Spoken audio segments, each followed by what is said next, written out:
The voice cut through the morning air like a blade. A sharp, cold command from a police officer, standing tall and rigid, with a face twisted in stern determination. He didn't know the man he was shouting at. He didn't care. All he saw was a black man, in a nice car, dressed casually, and to him, that was enough reason to treat him like a criminal. The man inside the car looked confused, but he slowly rolled down his window, trying to maintain his calm. "Officer, is there a problem?" The response was immediate, sharp, almost rehearsed. "License, registration, and step out of the vehicle." A brief moment of silence followed, heavy with tension. The driver hesitated. He had been on this road 100 times, driving to the same places, never causing trouble. Yet here he was, being told to step out of his own car as if he didn't belong in it. But he'd seen how things could escalate. He knew better than to argue. He reached for his documents, his hands steady, but his eyes sharp with awareness. He was trying to read the situation, to understand why this was happening. But deep down, he already knew. The officer watched him with a scrutinizing gaze, eyes darting from his hands to his face, searching for any hint of defiance. When the man inside the car handed over his license, the officer barely glanced at it before repeating, "Step out of the vehicle, now." This time, there was no room for negotiation. It was a command, plain and simple. As soon as the door opened, the officer grabbed him by the arm, yanking him out of the car with unnecessary force. "What's your problem?" the man protested, trying to stay composed. "I haven't done anything wrong." The officer's grip tightened, and he leaned in closer, his voice dripping with condescension. "Oh, yeah. Then why do you look so nervous, huh? What are you hiding?"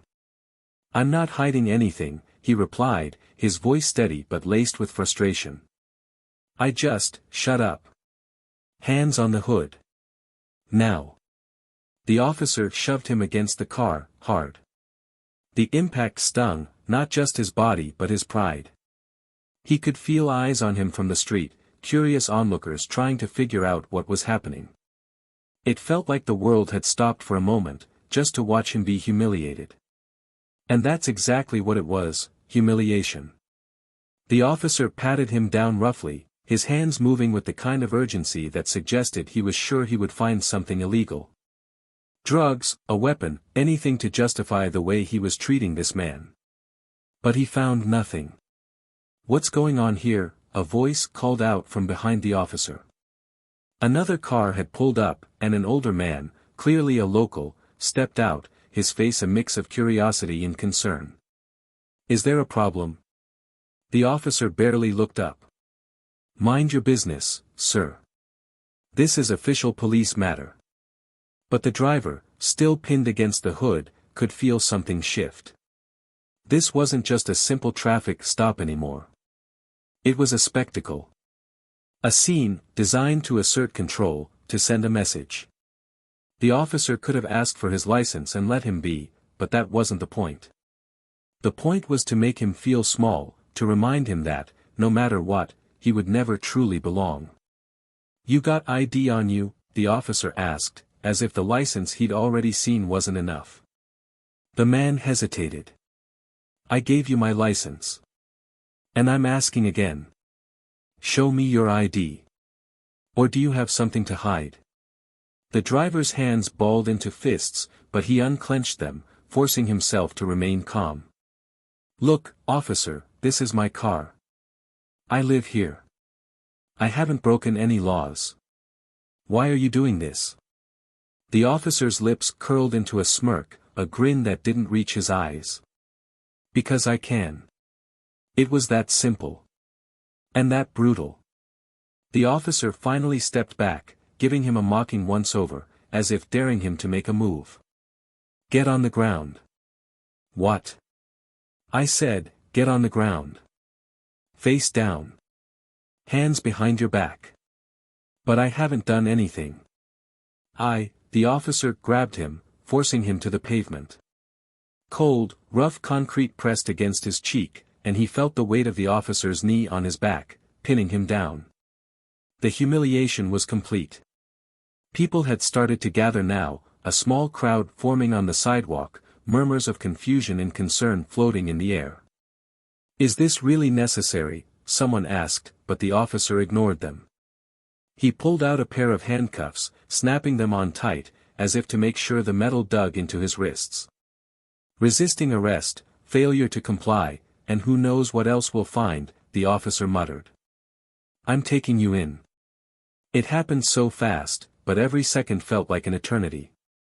As the man was lifted off the ground, he caught sight of his reflection in the car window. His own eyes, staring back at him, filled with a mix of disbelief, anger, and a deep, aching sadness. He didn't resist as they shoved him into the back of the squad car, but inside, he was raging. Because he knew this wasn't about him breaking the law. It was about him being seen as someone who could be treated like this. And then, at the station, everything changed. "What the hell is going on here?" a voice boomed as they walked through the doors. The officer turned, and for the first time, he hesitated. The man who spoke was wearing a badge too, but it wasn't just any badge. It was the badge of authority, the kind that made even the most arrogant officer pause. The man, still in handcuffs, looked up, and a flicker of recognition passed between him and the voice. The officer's face drained of color. "Oh, no. This can't be right." But it was. It was more than right. The man he had arrested, humiliated, shoved against the hood and dragged into the station like a common criminal wasn't just anyone. He was the sheriff.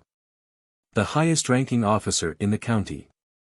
The man in charge of every cop in that precinct, including the one who had just humiliated him on the street. "How dare you," the sheriff said quietly, but his voice was thick with controlled fury. "How dare you treat me like that?" The officer stammered, his words tumbling over each other. I didn't know. You thought what?" the sheriff snapped, stepping closer, eyes burning with intensity. "That you could get away with this? That you could treat anyone like this, without consequence?"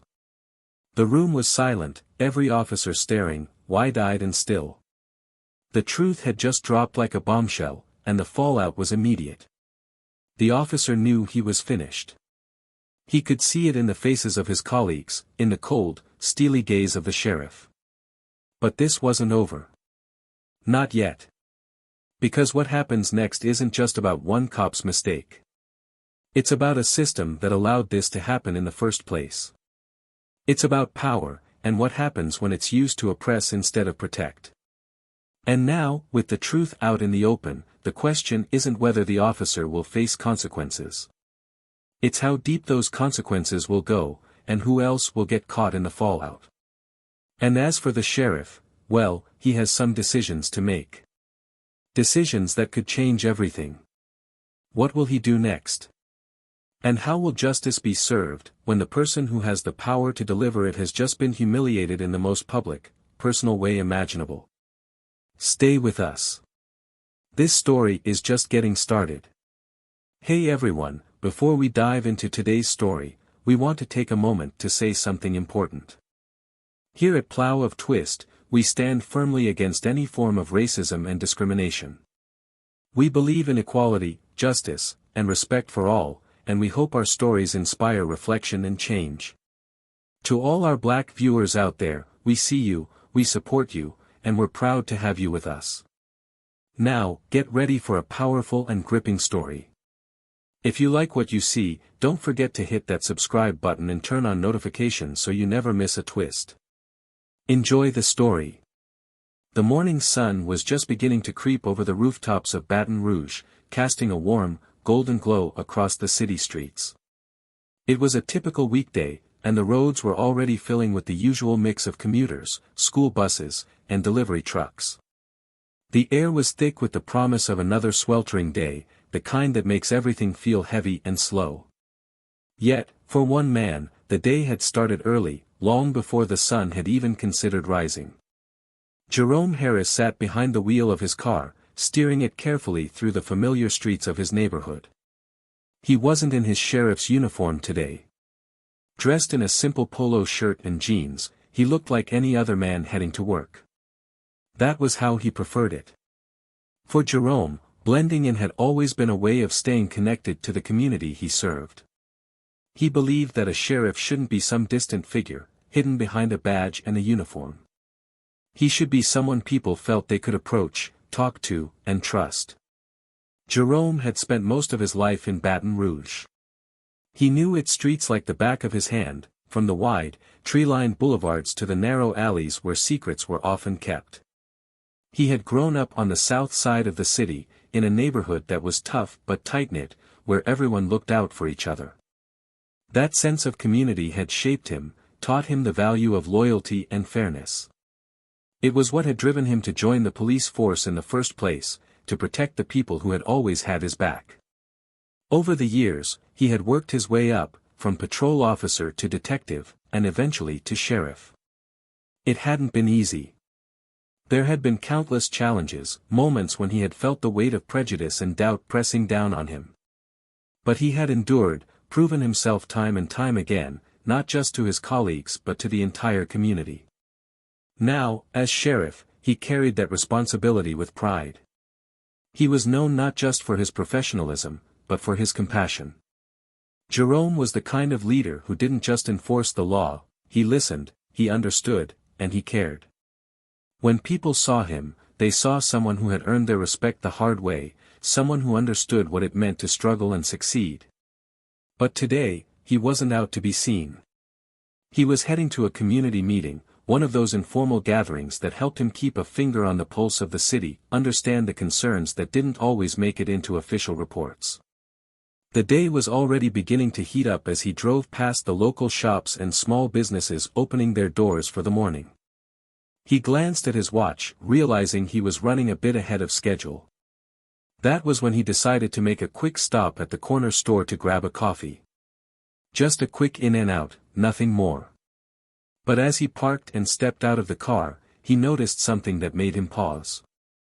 Across the street, he saw a police cruiser, its lights flashing faintly. Standing beside it was Officer Matthew Reed, one of the newer officers in the precinct. Jerome recognized him immediately. Reed was young, in his early 30s, with a reputation that preceded him. He was ambitious, determined, and always seemed to be looking for a chance to prove himself. But there was something else too, something darker. Reed had been the subject of complaints before, whispers about his aggressive behavior, especially towards people who looked like Jerome. People who weren't white. Jerome had heard the stories, but he hadn't had a reason to confront Reed directly. Not yet. As he moved closer to the store, he could see Reed standing by his cruiser, leaning against it with a posture that spoke of boredom mixed with a readiness to act. His eyes scanned the street, sharp and calculating, like a hawk looking for its next prey. Jerome thought nothing of it at first. He had other things on his mind, and besides, he was off duty. But as he opened the door to the store, he felt eyes on him. He turned, and there was Reed, watching him. Jerome didn't break his stride. He nodded briefly, a polite acknowledgement, and continued inside. It wasn't until he was at the counter, paying for his coffee, that he saw the reflection in the glass door, Reed, walking towards his car, a purposeful stride in his step. Jerome felt a flicker of unease, but he pushed it aside. Baton Rouge was his city, and he wasn't about to let one overzealous officer ruin his morning. He paid for his coffee, thanked the cashier, and stepped back outside, only to find Reed standing by his car, a look of authority plastered on his face. "Can I help you, officer?" Jerome asked, his tone calm but firm. Reed didn't respond right away. He was looking Jerome up and down, assessing him, as if trying to decide what kind of trouble he could cause. "License and registration," he finally said, his voice flat and impersonal. Jerome blinked, caught off guard by the abruptness of the demand. "Excuse me." "You heard me," Reed said, his eyes narrowing. "License and registration." "Step away from the car." Jerome's mind raced. He was in his own neighborhood, not even on duty, and he was being treated like a suspect. He could see the familiar looks from a few passers-by, people who recognized him but didn't quite know what to do. He wanted to explain, to tell Reed exactly who he was, but something stopped him. Maybe it was the way Reed's hand hovered close to his holster, a silent threat that said everything his words didn't. Or maybe it was the stubborn part of Jerome that refused to back down, even when every instinct told him to play it safe. "I'm not sure I understand, officer," Jerome said, keeping his voice steady. "I haven't done anything wrong." Reed stepped closer, invading Jerome's space. "Step away from the car," he repeated, slower this time, as if speaking to a child who wasn't listening. Jerome could feel his pulse quickening, but he forced himself to stay calm. He reached into his pocket, slowly, deliberately, and pulled out his wallet. "I'm the sheriff," he began, but Reed cut him off. "I don't care who you say you are," Reed snapped. "Right now, you're someone who needs to step away from the car and follow instructions. Or do I need to make this more difficult?" Jerome's jaw tightened. He could see the look in Reed's eyes, the barely hidden satisfaction, the thrill of asserting power over someone who he thought couldn't push back. Jerome had dealt with men like this before, men who saw a uniform not as a symbol of duty but as a weapon to be wielded. But he had never been on this side of the weapon. And as Reed moved to grab his arm, roughly pushing him against the side of the car, the humiliation hit him like a punch to the gut. Jerome felt the metal of the handcuffs snapping around his wrists, heard the distant murmur of voices, people gathering to watch. And in that moment, he realized something he hadn't felt in years: powerless. Stripped of everything that made him who he was, reduced to just another black man being roughed up on the street. The scene felt surreal, as if it were happening to someone else. But it wasn't. It was happening to him. And as he was shoved into the back of the police cruiser, he couldn't help but wonder how far Reed would go to prove his point. This wasn't just about Jerome anymore. It was about a system that had allowed this to happen, unchecked, for far too long. And if Reed thought he was going to walk away from this unscathed, he was in for a rude awakening. Because Jerome wasn't just a victim, he was a man with power, and now he had every reason to use it. Jerome sat silently in the back of the police cruiser, his hands still cuffed behind his back, wrists aching from the tight metal. He could feel his pulse thudding in his ears, a dull, rhythmic reminder of the anger building inside him. Through the tinted window, he could see the familiar streets of Baton Rouge passing by, but this time, everything looked different. It wasn't the city he knew, the place where he had earned respect and built trust. Now, it was a blur of concrete and steel, indifferent to the injustice happening right in the middle of it. Up front, Officer Reed drove with a smug look on his face, his fingers drumming lightly on the steering wheel. He hadn't said much since arresting Jerome, but the silence between them was heavy, thick with tension. Every now and then, Reed would glance in the rearview mirror, catching a glimpse of Jerome, almost as if to remind him who was in control. But he didn't know. He didn't understand just how far out of his depth he really was. Finally, Jerome broke the silence. "You realize this is a mistake, right?" His voice was calm, but there was a hard edge to it, a warning that Reed seemed to ignore. "Only mistake I see is you thinking you're above the law," Reed shot back, not bothering to turn around. "You had your chance to cooperate. Now, you'll answer for it." Jerome let out a slow breath, trying to keep his composure.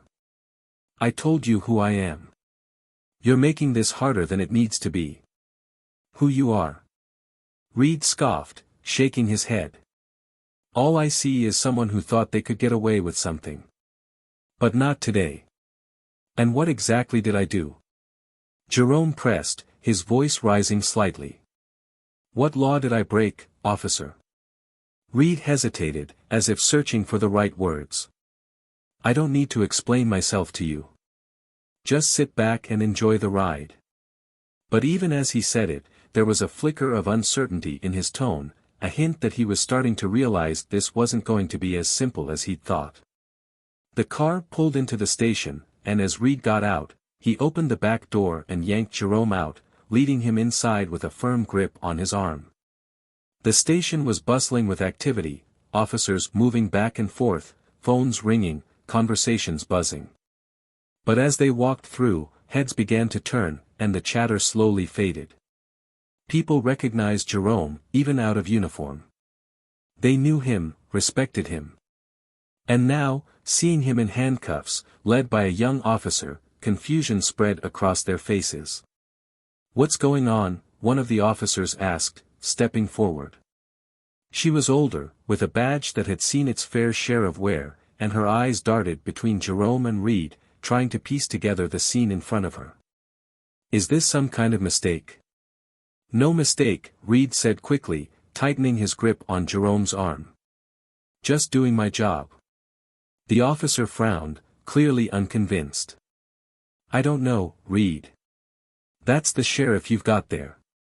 The color drained from Reed's face for just a second, but he quickly recovered, his jaw tightening. "Not today, he's not. Today, he's just another guy who wouldn't listen." Jerome could feel the weight of everyone's eyes on him, could sense the whispers starting to spread through the room. He wanted to shout, to tell them all exactly what was happening, but he held back. There was a part of him that wanted to see just how far Reed would go, how deep he'd dig this hole for himself. They reached the front desk, and Reed pushed Jerome forward. "Booking," he said to the clerk behind the desk, trying to sound authoritative. "Resisting arrest, failure to comply." The clerk raised an eyebrow, glancing up at Jerome, then back at Reed. "You sure about that, Reed? Because this doesn't look right." "I said book him," Reed repeated, a little too loudly, his voice straining to maintain control. But even as he spoke, Jerome could see the doubt creeping into his eyes, could sense that the reality of the situation was starting to catch up with him. The room felt like it was holding its breath, waiting for something to happen. Jerome could see a few officers stepping closer, subtly, as if ready to intervene. He met their eyes, one by one, silently telling them to hold back, to let this play out. Reed handed over the paperwork, and the clerk hesitated, glancing down at the forms, then back up at Jerome. "Sheriff Harris, is this some kind of misunderstanding?" Jerome didn't answer right away. He looked at Reed, who was starting to sweat, his bravado slowly melting away. "You should probably ask Officer Reed," Jerome said finally, his tone icy. "He seems to have all the answers." Reed stammered, trying to find the right words, but nothing came. He could feel the room closing in on him, the weight of his mistake pressing down hard. "Sheriff?" The voice came from the back of the room, deep and commanding, cutting through the murmur of voices. Everyone turned to see Captain Rodriguez stepping forward, his face set in a stern, unreadable expression. "What the hell is going on here?" Reed straightened up, trying to regain his composure. "I was just handling a situation, sir." This man was... Enough, Rodriguez snapped, his eyes locking onto Reed. "Do you even realize who you've brought in here?" There was a long, painful pause, and for the first time, Reed's confidence seemed to falter completely. I didn't know, that's the problem," Jerome interjected, his voice quiet but powerful. "You didn't know, and you didn't care to find out. You just saw what you wanted to see, and you acted on it." Rodriguez stepped closer, his gaze hardening. "Take those cuffs off him. Now." Reed hesitated, his hand hovering over the keys, but the look on Rodriguez's face left no room for argument. He fumbled with the lock, finally freeing Jerome's wrists, his hands trembling slightly. "Sir, save it," Jerome said, rubbing his wrists, feeling the sting of the cuffs still lingering. "I tried to tell you, but you wouldn't listen. And now, here we are." The room was dead silent, every eye focused on the two men, waiting to see what would happen next. Jerome could feel the tension building, like a storm gathering strength, ready to break. He knew this was far from over. Reed wasn't just some overzealous cop who had made a mistake. He was a symptom of a deeper problem, one that Jerome had been fighting against for years. And now, He had been handed the perfect opportunity to expose it. But he wasn't going to do it here, in the middle of the station. No, this needed to be bigger.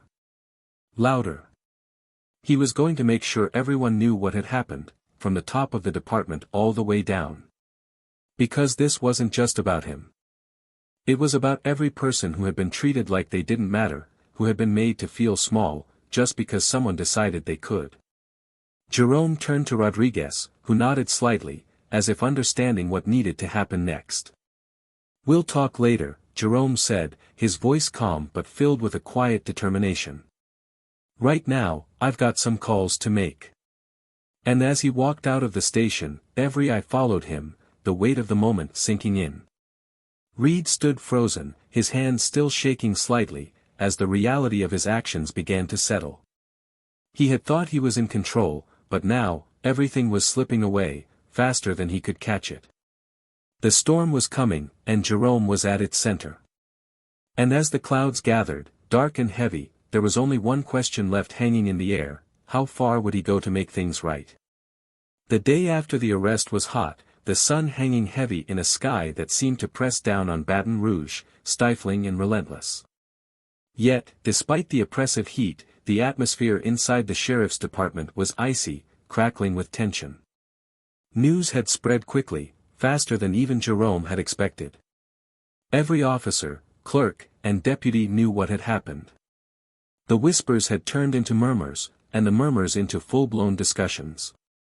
People were taking sides, some shocked and appalled, others defensive, trying to justify Officer Reed's actions.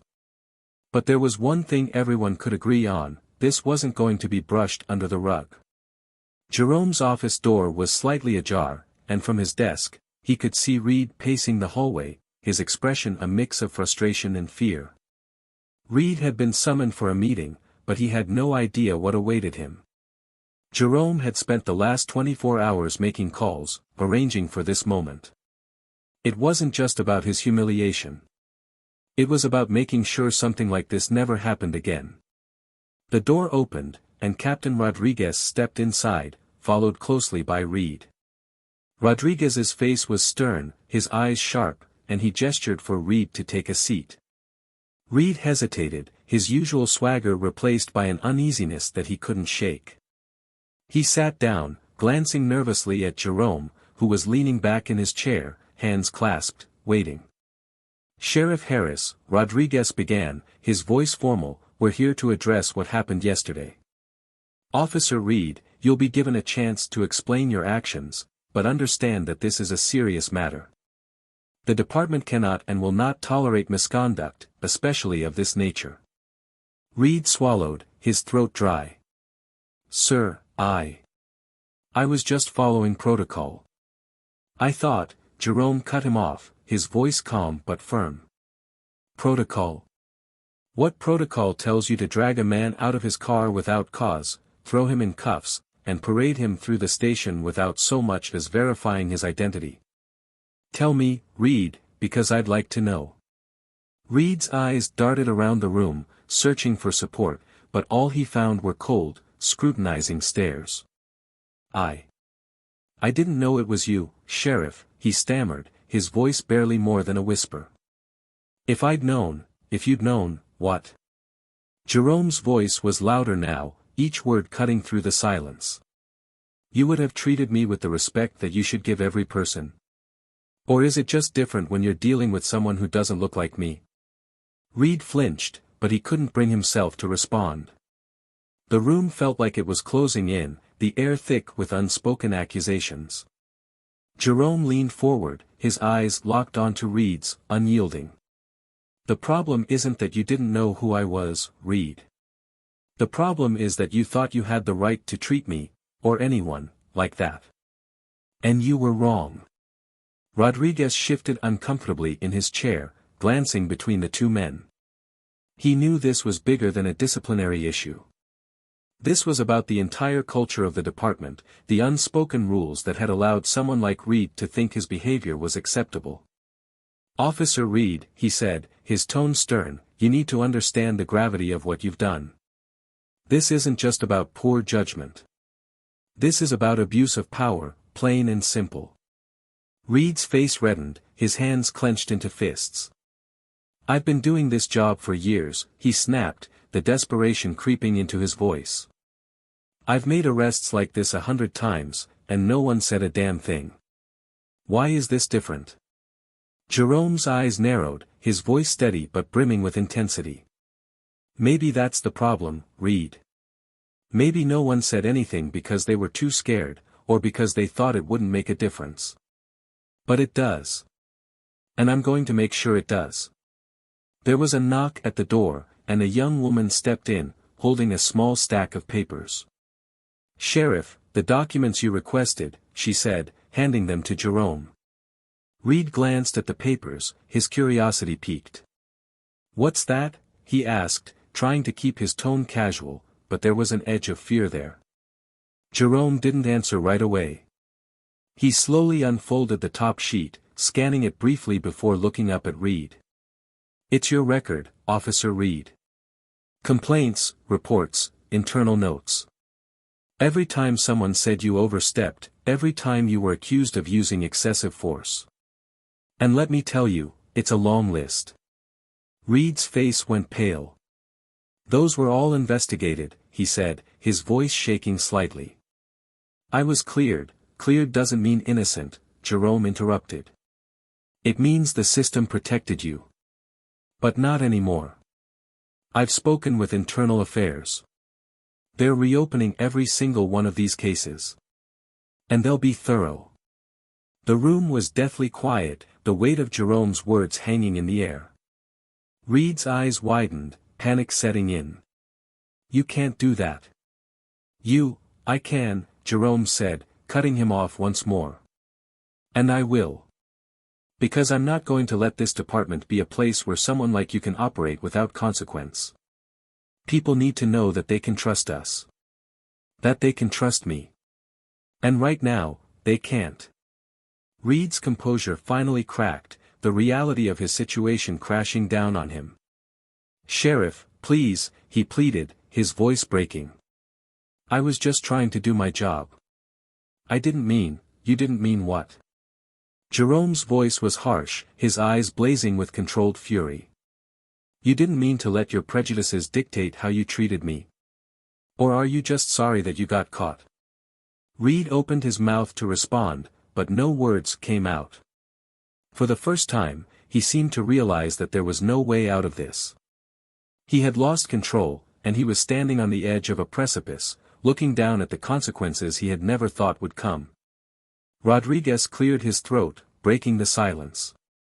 "Officer Reed, you are hereby placed on administrative leave pending the outcome of this investigation.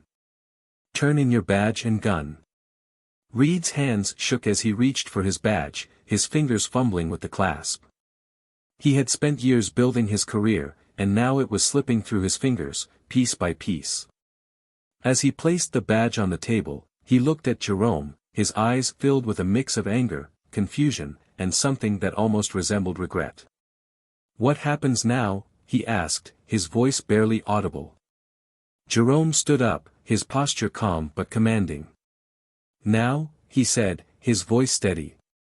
"Now, we do things the right way. We face the truth, and we fix what's broken. Starting with you." Reed's face contorted with a mix of emotions, but there was nothing left to say. The door opened again, and 2 officers stepped inside, waiting to escort him out. As they led him away, Jerome watched, his mind racing with everything that had led up to this moment. This wasn't just about Reed. It was about a system that had let people like Reed thrive, unchecked, for far too long. He knew the road ahead would be long, filled with resistance and pushback from those who didn't want to see change. But he also knew it was necessary. As Reed was led out of the building, Jerome turned to Rodriguez. "We need to make a statement," he said. "We need to show people that things are going to be different." Rodriguez nodded, his face serious. "I'll arrange a press conference." "No," Jerome said, shaking his head. "Not just a press conference. I want a community forum. I want people to be able to speak, to tell us what they've experienced, what they need from us. We're going to rebuild trust, one step at a time. Rodriguez hesitated, clearly aware of how challenging that would be. You know that's not going to be easy, he said. Nothing worth doing ever is, Jerome replied. But it's the only way. As he spoke, he felt a sense of clarity, a purpose that was stronger than the anger he had felt the day before. This wasn't just about getting justice for himself. It was about creating a legacy, something that would outlast him, something that would make sure no one else had to go through what he had. The sun was setting, casting long shadows across the station as the officers escorted Reed to a car. The day was ending, but Jerome knew this was just the beginning. There would be more battles to fight, more truths to confront. But for the first time in a long time, he felt like he was ready. As he looked out at the city, he could see people gathering, curious faces peeking from windows and sidewalks, wondering what had happened. He would tell them. He would tell them everything. And then he would listen, because that was the most important part. Listening, understanding, and changing. And as the car pulled away, taking Reed out of sight, Jerome knew that this wasn't the end of the story. It was just the beginning of a new chapter, one where justice wasn't just a word, but a reality. What would it take to change the system? And how far would Jerome have to go to make sure that change happened?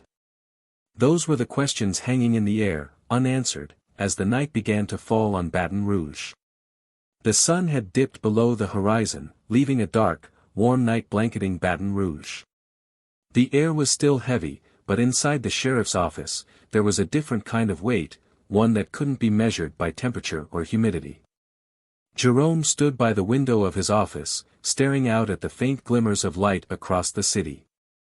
His mind was racing, thinking about everything that had transpired. But he didn't have time to linger on his thoughts, there was still more to be done. As he turned away from the window, Captain Rodriguez entered the room, looking weary but resolute. The forum set for tomorrow, Rodriguez said, his voice low. You're really going to let people speak their minds like that? Jerome nodded, his expression serious. Yes. They need to be heard. And we need to hear them, all of us. Rodriguez hesitated, then stepped closer, his eyes searching Jerome's face. You know, this could open up a whole can of worms. If people start talking about what's been going on, it won't just be Reed on the line. There are others who've turned a blind eye, or worse. That's exactly why we need to do it, Jerome said, his voice firm. I'm not trying to protect anyone. If there are others like Reed in this department, I want them out. No more cover-ups, no more excuses. It stops now. Rodriguez sighed, rubbing the back of his neck. You're a brave man, Sheriff. But it's going to be ugly. Jerome's gaze didn't falter. It's already ugly. We've just been pretending it isn't. The room fell silent for a moment, the weight of what Jerome had said settling in. Rodriguez finally nodded, as if accepting an inevitable truth. All right. I'll make sure everything is ready. But you'd better be prepared for what might come out.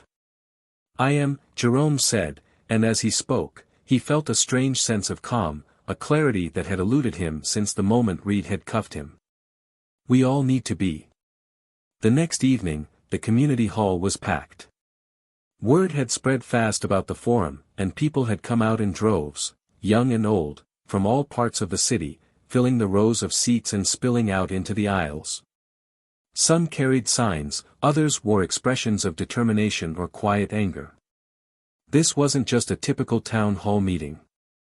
This was a moment that felt bigger, heavier, as if everyone there understood that something significant was about to unfold. Jerome stood off to the side of the stage, watching as people took their seats.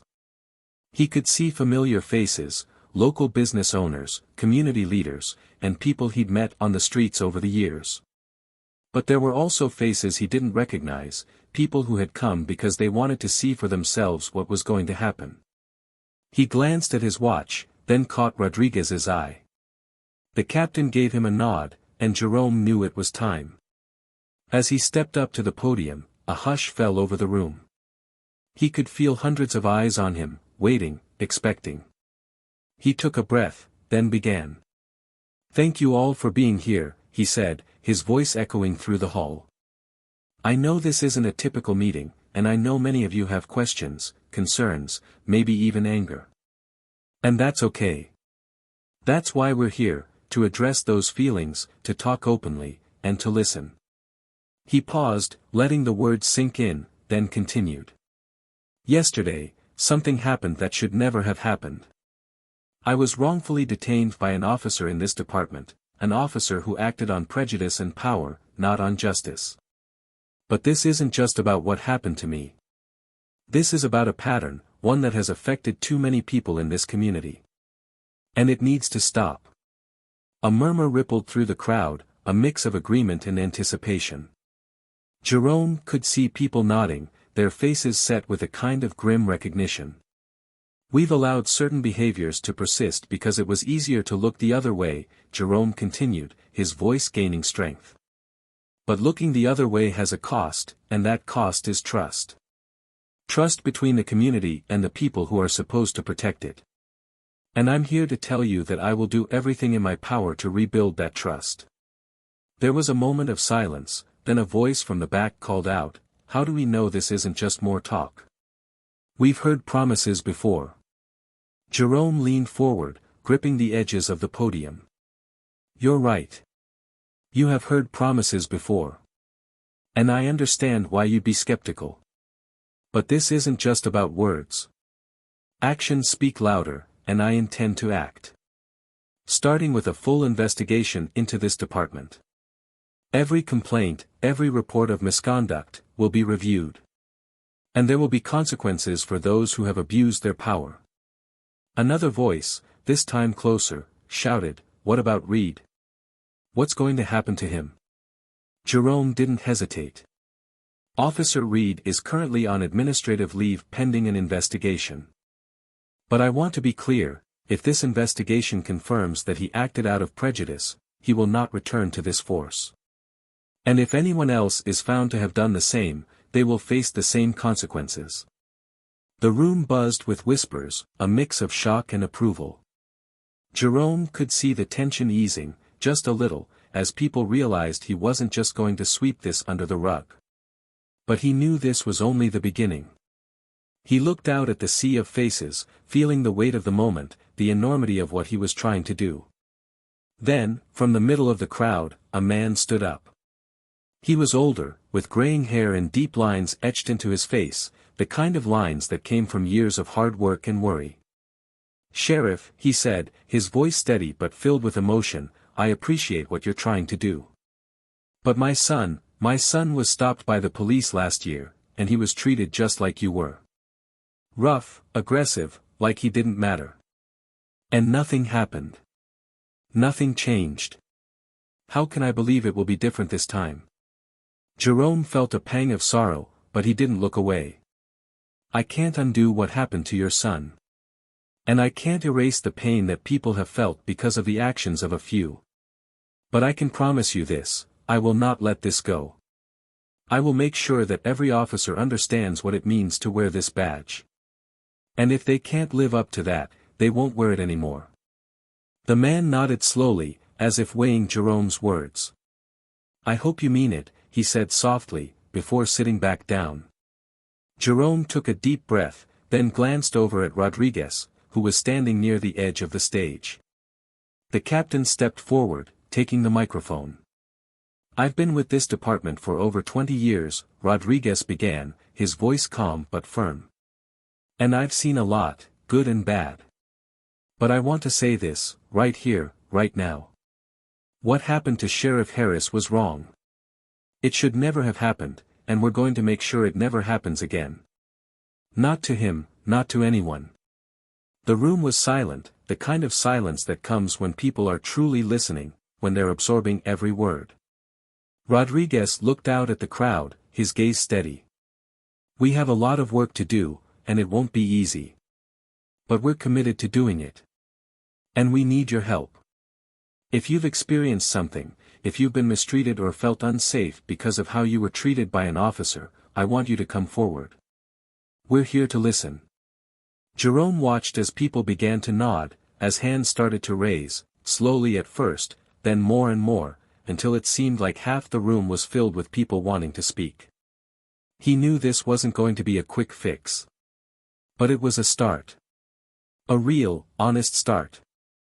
As the night went on, stories began to pour out, stories of fear, frustration, and anger, but also stories of hope, of small acts of kindness that had made a difference. Jerome listened to each one, absorbing the pain and the courage behind every word. And as he listened, he realized something important: this wasn't just about fixing the department. It was about healing a community that had been hurt for too long. By the end of the night, Jerome felt drained, but also more determined than ever. He had set something in motion, and now it was up to him to see it through. As the hall slowly emptied, Rodriguez approached him, his face solemn but hopeful. "I think they believe you," he said quietly.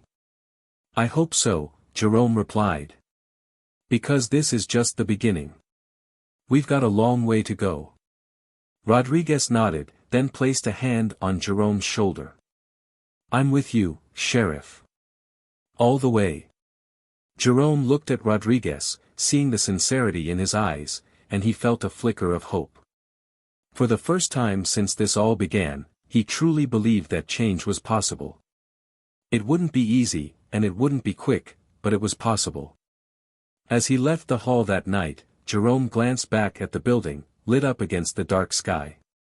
It was a symbol, he realized, a beacon for those who needed hope, who needed to know that someone was fighting for them.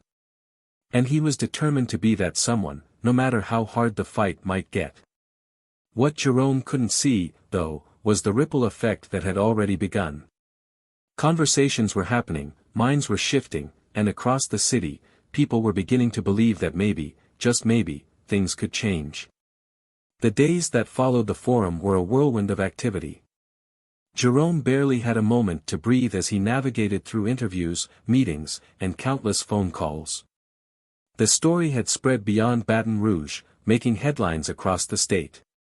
It wasn't just about his wrongful arrest anymore, it was about the systemic issues that had plagued the police force for years.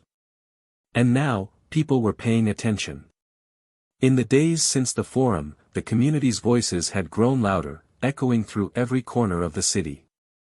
People were coming forward, not just to share their stories but to demand change.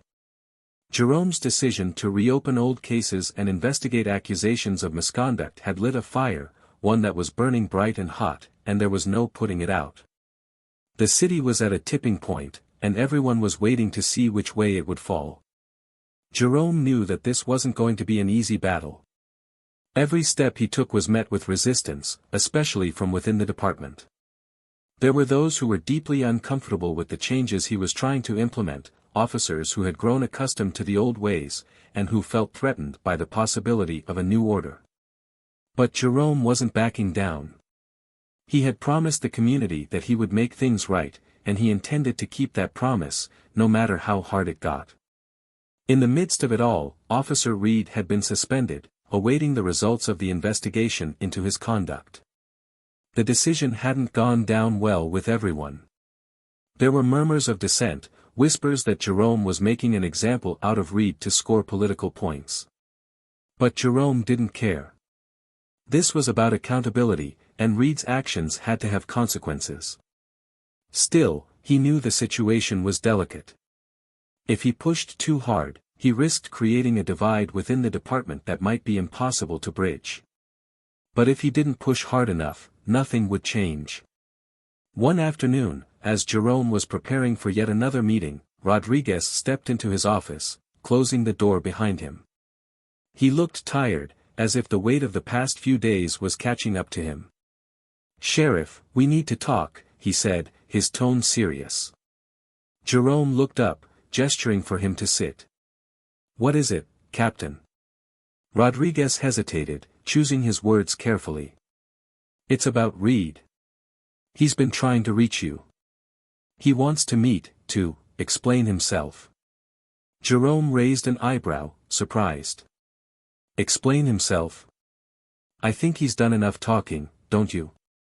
I know, Rodriguez said, nodding. But I think you should hear him out. Not for his sake, but for yours. There's a lot of tension right now, and if you don't at least give him a chance to speak, it might make things worse. Jerome considered this for a moment. The idea of sitting down with Reed, of listening to whatever excuse he had prepared, was the last thing he wanted. But Rodriguez had a point. The situation was fragile, and if there was a way to defuse it, even slightly, it was worth considering. Fine, Jerome said finally, leaning back in his chair. Set it up. But I'm not going to let him spin this into something it's not. He needs to understand that. Rodriguez nodded. Understood. I'll make the arrangements. The next day, they met in a small conference room at the station. It was quiet, almost eerily so, as if the building itself was holding its breath. Reed was already there when Jerome arrived, sitting at the table, looking more subdued than Jerome had ever seen him. He had lost the cocky, self-assured demeanor that he usually wore like armor. Now, he just looked tired, his shoulders slumped, his eyes hollow. Jerome sat down across from him, keeping his expression neutral. For a moment, neither of them spoke, the silence stretching out between them like a chasm. Then, Reed cleared his throat, breaking the tension. Sheriff, he began, his voice low, almost hesitant. I want to apologize. For what happened? Jerome didn't respond right away. He studied Reed's face, searching for any hint of sincerity. Go on. Reed swallowed, looking down at the table. I didn't know it was you. If I had, I never would've. Stop, Jerome interrupted, his tone sharp. Don't say that. Because what you're really saying is that you only treated me like that because you thought I was just another black man. And that's exactly the problem, Reed. It shouldn't have mattered who I was. Reed's eyes flicked up to meet Jerome's, and for a moment, there was a flash of something, anger, guilt, maybe even shame. I know that now, he said, his voice cracking slightly. I was wrong. But I've been a cop for a long time, and I've seen things that make you react a certain way. It's not an excuse, but it's the truth. Jerome felt a surge of frustration. Do you hear yourself, Reed? You're justifying it. You're trying to make it sound like this was inevitable, like you didn't have a choice. But you did. Every time you decided to look at someone and judge them based on how they looked, you made a choice. And those choices have consequences. Reed flinched, but he didn't look away. I know. That's why I'm here. I want to make it right, somehow. How? Jerome asked, his voice rising. How do you make something like this right? Do you think an apology will fix what you did? What you've done to others? Reed was silent for a moment, his hands trembling slightly as he clenched them together. I don't know, he admitted, his voice barely a whisper. I don't know if I can make it right. But I want to try. I'm willing to go through whatever process you put me through. I'll take the training, I'll attend the forums, I'll do whatever it takes. Just, please, don't end my career over this. Jerome's jaw tightened. Reed, this isn't about saving your career. It's about accountability. You want to make things right? Then start by accepting that you might not get to keep your badge. Because this isn't just about you. It's about everyone you've affected, and if they see that you get to walk away from this with a slap on the wrist, what message does that send? Reed's face crumpled, and for the first time, Jerome saw the fear behind his eyes. I'm scared, Sheriff, he said, his voice raw. I'm scared of what happens if I lose this job. It's all I've ever known. Jerome felt a flicker of sympathy, but he quickly suppressed it. This was the dilemma, the complex moral issue he had to navigate. He understood that Reed was a product of a broken system, one that had allowed him to act the way he did without consequence. But that didn't absolve him of responsibility. You should be scared, Jerome said quietly. Because losing your job might be the least of your worries. But if you really want to change, then it starts with facing the consequences of your actions. And that means accepting that you may not get what you want. Reed's eyes filled with tears, and he quickly wiped them away, trying to hold on to whatever dignity he had left. "What do I do?" he asked, his voice desperate. "Tell me what I can do." Jerome leaned back, folding his arms across his chest. "You want to make a difference? Then help us. Be honest during this investigation. Admit to what you've done, and tell us if there are others who've acted like you. We need to clean this department up, and that starts with the truth." Reed hesitated, and Jerome could see the conflict in his eyes. He was weighing his options, trying to decide whether to protect himself or do what was right. Finally, he nodded, his expression grim. "Okay," he said, his voice barely audible. "I'll cooperate." Jerome studied him for a moment, then nodded slowly. "Good. But know this, Reed, cooperating doesn't mean you get off easy. It just means you're willing to be a part of the solution instead of the problem." As they sat there, the room seemed to shrink around them, the gravity of the situation pulling them both into its orbit. Jerome could see that Reed was still struggling, still trying to find a way to reconcile his fear with his guilt. But at least he was trying. That was more than could be said for many. When Reed finally left the room, Jerome felt a strange mix of emotions. He had expected to feel satisfaction, a sense of vindication, but instead, he felt drained. There was no simple resolution here, no easy path forward. He had forced Reed to confront the reality of his actions, but the real challenge was just beginning. As Jerome sat in the quiet room, he thought about the days ahead, about the changes he was trying to make and the obstacles that still lay in his path. This was a fight that wouldn't be won overnight.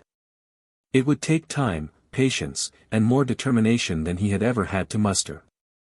But he was ready. Because this was more than just a job. It was a mission, and he was prepared to see it through, no matter what it cost him. And as he prepared to walk out of the conference room, Jerome knew that the toughest conversations were still to come. There would be people who resisted, who fought against the change he was trying to bring. But there would also be those who stood beside him, who believed in what he was doing and were willing to fight for it. And that gave him hope. As the city of Baton Rouge held its breath, waiting for what would come next, one thing was clear: this was far from over. The reckoning had just begun, and the path to justice was still being paved. But for the first time, it felt like they were heading in the right direction, even if it was going to be a long, hard road. The investigation into Officer Reed's conduct, and more broadly into the culture of the police department, went deeper than anyone expected. As Jerome had hoped, Reed's decision to cooperate led to revelations that shocked the city. For years, there had been a pattern of unchecked behavior, a culture of silence that allowed officers like Reed to act with impunity. But now, the walls were finally coming down. Reed's cooperation was both an act of redemption and a last attempt to salvage some dignity. He admitted to the mistakes he'd made, not just with Jerome, but with others who had suffered similar mistreatment. It wasn't easy for him.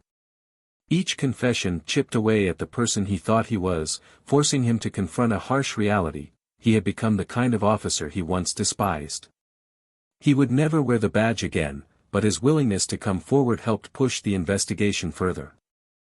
In the end, he faced disciplinary actions and legal consequences, but there was a strange sense of relief in his eyes as he accepted his fate.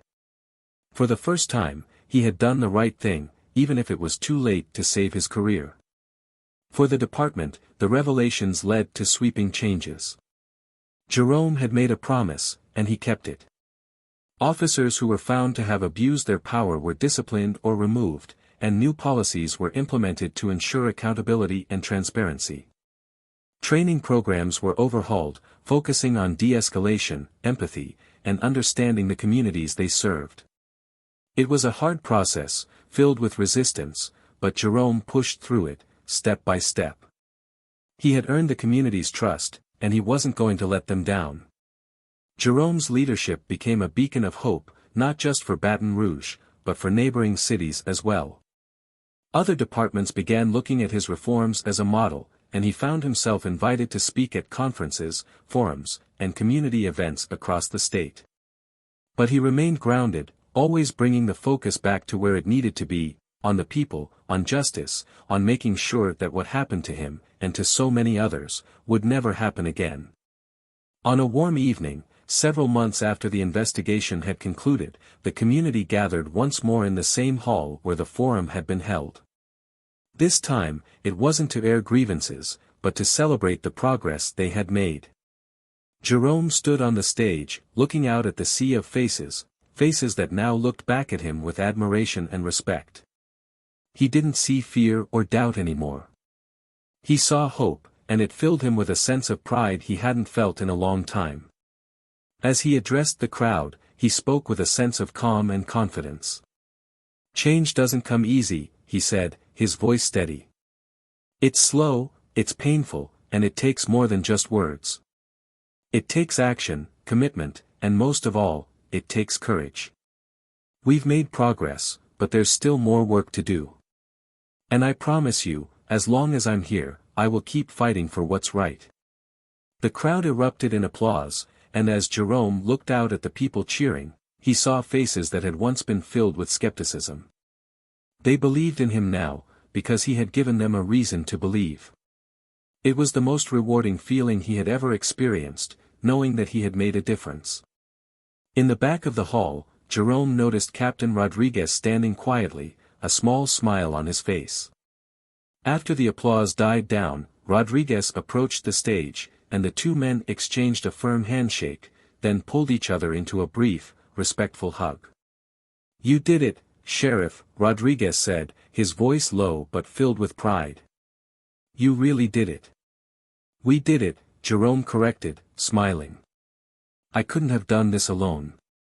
As the night went on, Jerome mingled with the crowd, listening to their stories, sharing their hopes.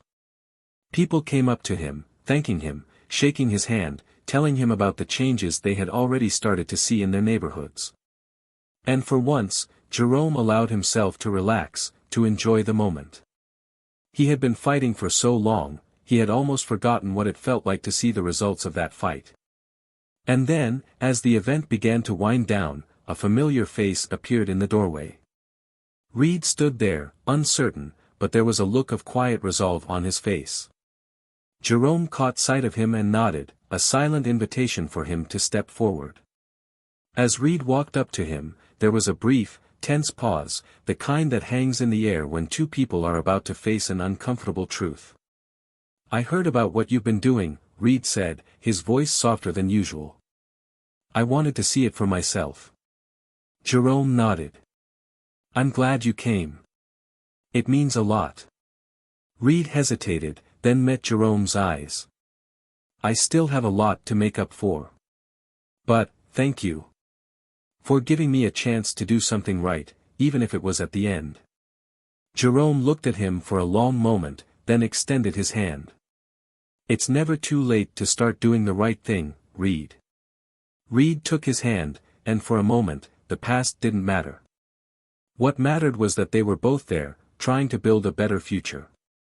As we come to the end of this story, it's impossible not to reflect on the powerful themes that it brings to light. Prejudice, power, and the struggle for justice, these aren't just issues for one city or one community. They're challenges that so many people face every day, all around the world. Jerome's journey reminds us that change is possible, but it requires courage, resilience, and a willingness to confront uncomfortable truths. It's easy to look the other way when things aren't directly affecting us. But as we've seen, ignoring the problem doesn't make it go away. Change happens when people are willing to stand up, speak out, and take action, even when it's hard. Jerome took a stand, and it wasn't just about his own dignity, it was about creating a better, safer community for everyone. Now, I want to ask you, what would you do if you were in Jerome's position? Would you have the courage to push for change, even when it means facing resistance? And if you were in Reed's shoes, how would you handle the consequences of your actions? These are tough questions, but they're the ones that matter, because they force us to look at ourselves and ask, what kind of person do I want to be? Thank you for taking this journey with us. If this story moved you, if it made you think or feel something new, please consider subscribing to our channel, Tales of Twist.